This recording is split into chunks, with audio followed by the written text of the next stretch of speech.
Well, the Tui's Cup 2016 Rugby League season is not far away. In fact, it starts on the weekend.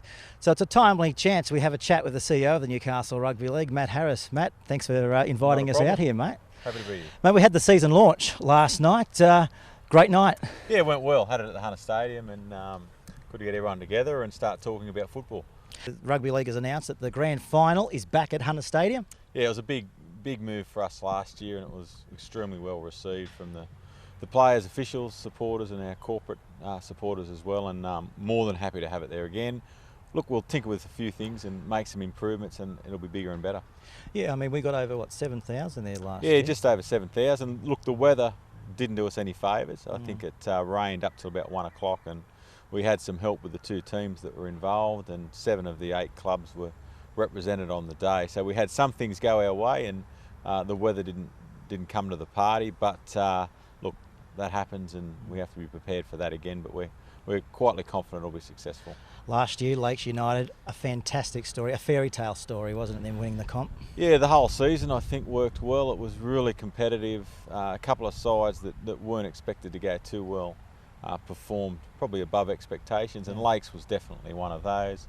And I think Macquarie's run at the end, they had a lot of injuries and stuck together, and they hadn't been there for a while. Lakes had some really horror stories over the last few years. To get those two sides on game day at the end was look, an administrator's dream. So yeah, we were happy with that. There's a few things to speak about today. Of course, the Knights Ambassadors program. Tell everybody what that's about. Yeah, look, it's been running for a few years, and what has happened in the past is that the top tier guys from the Knights get allocated back to our district clubs, and they help or work with the district clubs to obviously promote rugby league within their areas.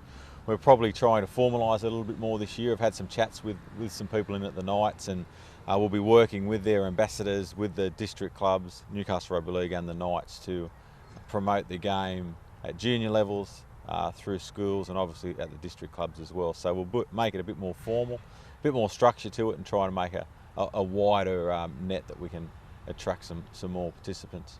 You've also got a few new faces on the board of directors.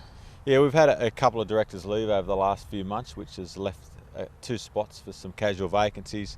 We've taken our time to kind of assess the skilled set that's on our board, and maybe some additional people that could come along and add some expertise in a couple of different areas. Mike, a bit of a high profile coup for Newcastle Rugby League.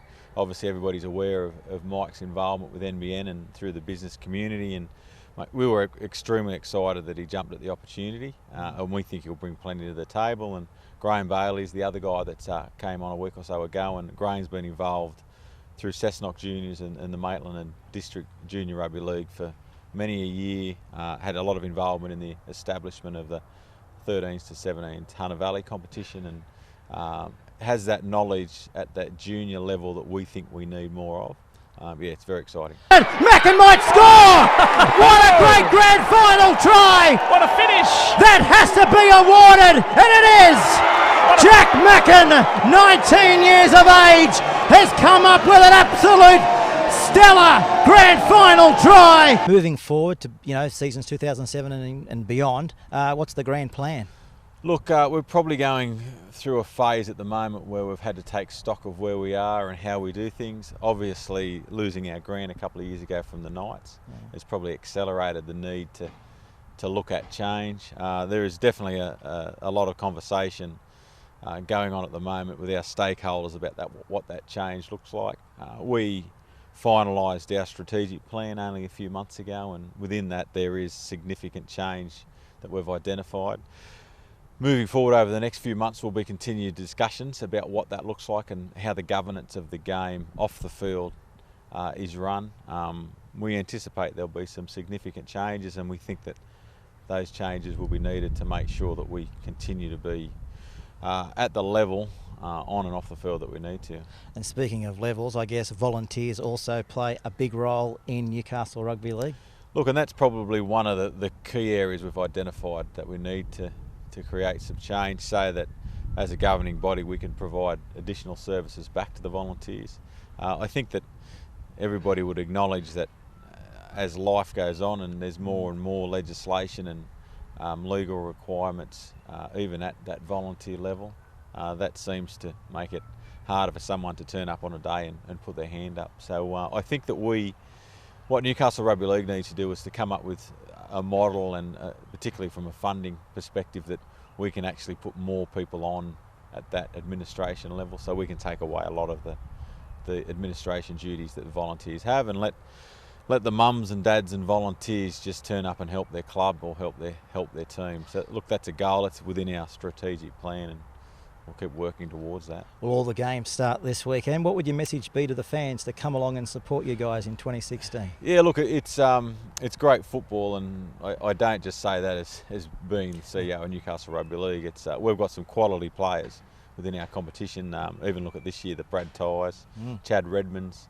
Riley Brown still running around, and we've got some young guys coming through that potentially can be stars. You look at Corey Dennis, that played with Lakes 19s last year, and or Carrot Holland. Holland. So the list goes on and on and on, and it is good football. We encourage as many people to come along as we've got a few characters in the game too, don't we? Oh, we do. It's what rugby league is, and that's the beauty about it. But look, I'm very confident that it'll be another competitive season, and the attraction of sport is being able to turn up and you hope your team wins, but you're not confident, or you don't know for sure that they will, and that unpredictability of results is what makes it exciting. We saw that last year. I'm pretty confident that we'll see that again this year, and that's what makes it a good game. Enjoying your job?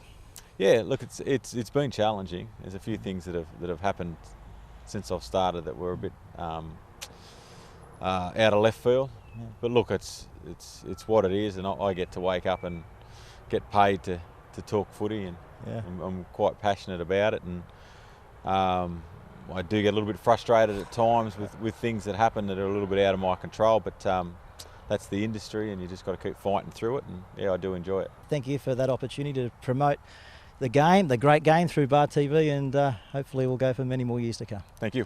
We'll see you next time. 12 metres away, back to Adams. He finds Murray. They're looking again for a possible try. Got one. And they might have just got it again. They've got two grand final tries in the space of 2 minutes. Oh, Lakes, they're coming home all right. They've gone to the front.